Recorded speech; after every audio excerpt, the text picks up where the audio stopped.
Buenas, buenas. Bienvenidos con el mochilero.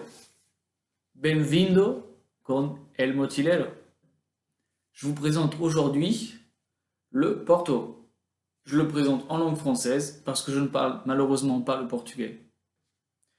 Le Porto existe dans différents niveaux de gamme, dans différents styles et dans différentes couleurs. Il existe basiquement le Porto blanc et le Porto rouge. Il faut savoir qu'avant tout, le Porto est un vin tranquille.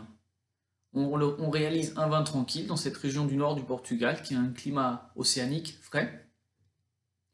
Et à partir de ce vin tranquille, on le fortifie avec de l'alcool. Ça veut dire qu'on rajoute de l'alcool pour stopper sa fermentation.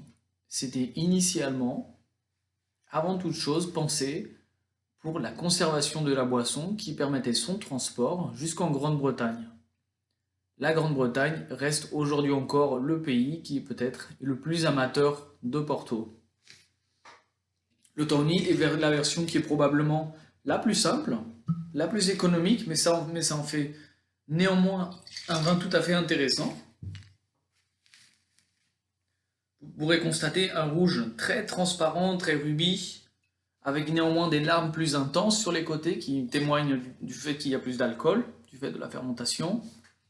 Donc un vin rouge, comme beaucoup de vins rouges jeunes, fruité avec des arômes de fruits rouges, avec des arômes de réglisse, du clou de girofle, de la fraise, de la framboise.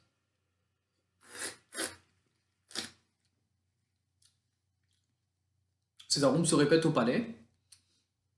Néanmoins, on sent que les tanins sont assez marqués et qu'ils donnent du corps et du volume à ce vin que je vous recommande pour l'apéritif,